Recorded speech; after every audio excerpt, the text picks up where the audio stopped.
बोलो सियावर रामचंद्र की जय।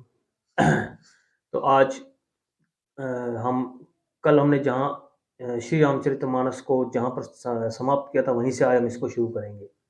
आज हम आपको आगे ले चलेंगे। कल मैंने आपको बताया था कि श्री रामचरितमानस को कैसे शुरू करते हैं, कैसे बजरंगबली का आह्वान करते हैं, कैसे कितने कांड हैं और हमें इसे किस किस लिए पढ़ना चाहिए, क्यों पढ़ना चाहिए। तो आज मैं आपको यहाँ से आगे की जानकारी दूंगा। अभी इसके बारे में हम सीखेंगे कि इसमें है क्या, इसको कैसे करना चाहिए, कैसे पढ़ना चाहिए। तो हम अभी चलते हैं आगे। अभी हम आगे की कार्रवाई शुरू करते हैं। हम रामचरितमानस को आगे ले चलते हैं।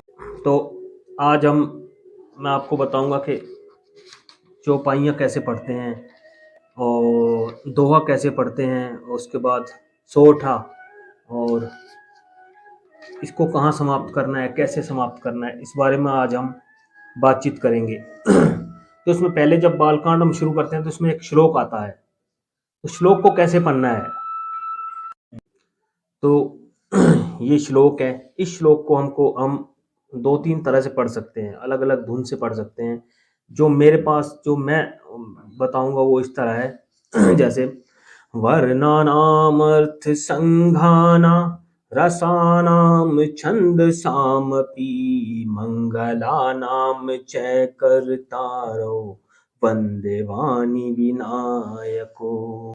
तो इस तरह हम इस श्लोक को पढ़ सकते हैं। और भी बहुत से तरीके हैं, लेकिन आप लगभग इसी तरीके से इस श्लोक को पढ़ सकते हैं। उसके बाद हम चौपाइयों पे आते हैं। तो चौपाई को कैसे पढ़ा जाता है मैं आपको बताऊंगा।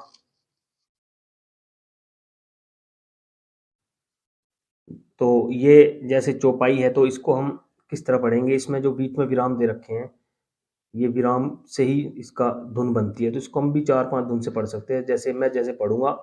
बंदौ गुर पद पद्म परागा सुरुचि सुबास सरस अनुरागा अमिय मुरी में चूरन चारु समन सकल भव रुज परिवारु। इस तरह आप इस धुन में पढ़ सकते हैं। और भी धुन है, जैसे आप हनुमान चालीसा पढ़ते हैं तो उस तरह से भी आप इसको पढ़ सकते हैं। बंदौ गुर पद पदुम परागा सुरुचि सुबास सरस अनुरागा अमिय मुरी में चूरन चारु समन सकल भव रुज परिवारु। और इस तरह हम चौपाई को पढ़ सकते हैं। तो चौपाई के बाद इसमें एक चीज आती है सोरठा। सोरठे को कैसे पढ़ते हैं, तो आओ मैं आपको सोरठे के बारे में बताता हूँ। ये सोरठा है, ये सोरठा है। और इसको पढ़ने का तरीका है, जैसे आप इसको पढ़ोगे तो एक केवट की चौपाई आती है, मैं उस हिसाब से इसको पढ़ के बताऊंगा आपको। जो सुमिरत सिद्धि हो गणनायक करि भर बदन करऊ अनुग्रह सोई बुद्धि राशि शुभ गुण सदन। तो इस तरह ये सोठा पढ़ा जाता है। सोठे को पढ़ने के बाद आपको अगला, जैसे अब इसमें दोहा आता है। दोहा, ये दोहे से ऊपर हम जितनी चौपाइयाँ पढ़ते हैं उनका सार होता है दोहा। यहाँ के हम रामायण का विश्राम दे सकते हैं। तो जैसे ये दोहा है, तो दोहे को पढ़ने का है तरीका है, जैसे जथा सुअंजन अंजिहग साधक सिद्ध सुजान कौतुक देखत शैल मन भूतल भूरि निधान सियावर राम जय जय राम मेरे प्रभु राम जय जय राम करो कल्याण। ठीक है ना। तो इस तरह मैंने आपको बताया जैसे कि चौपाई सोठा और इनकी क्या धुन है, कैसे पढ़ सकते हैं। इसके बाद हम रामायण को पढ़ने के बाद हमको रामायण रोज जितनी पढ़ के उसके बाद हमको समाप्त करनी पड़ती है। तो वो कहाँ समाप्त करनी है उसके बारे में मैं आपको बताऊंगा। तो रामायण या रामचरितमानस, रामायण और सबसे पहली बात तो रामायण और रामचरितमानस एक ही है। रामचरितमानस तुलसीदास गोस्वामी तुलसीदास जी ने लिखी थी, और रामायण जो महर्षि वाल्मीकि ने लिखी थी। लेकिन इनमें है श्री राम जी की कथा ही सेम, सब कुछ एक ही है इनमें, बस नाम अलग है। तो इनको कहाँ समाप्त करना है, तो पढ़ते हुए जब आप इसको समाप्त करना चाहो तो रामचरितमानस के दाहिनी ओर के पेज पर जो भी दोहा आता है, आखिरी दोहा जो भी होगा, उस पर आपको इसे समाप्त करना है। दोहा पढ़ के और उसके बाद इसे समाप्त करना है। समाप्त करने के पश्चात आपको फिर वही जो मैंने आपको बताया था कि बजरंगबली जी को बोलना है कि हाँ हम अब समाप्त कर रहे हैं, तो वो कैसे बोलते हैं उसके बारे में मैं आपको भी जानकारी देता हूँ।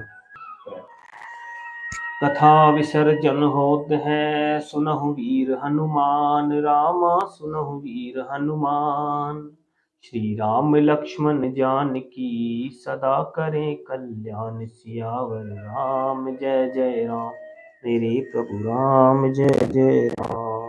बोलो श्री रामचंद्र की जय। तो इस तरह आज हमने रामायण की चौपाइयों, सोरठा और दोहे के बारे में जाना। अब इसके बाद आपको समापन कहाँ करना है, कैसे करना है, बजरंगबली जी को कैसे जैसे आह्वान करते हैं तो उनको विसर्जन के बारे में बताना है, ये सब मैंने आपको बताया।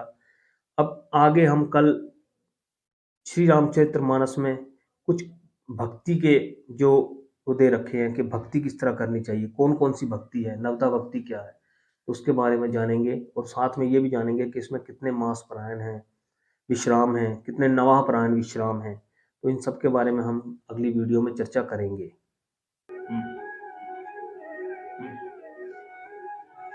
सियावर रामचंद्र की जय।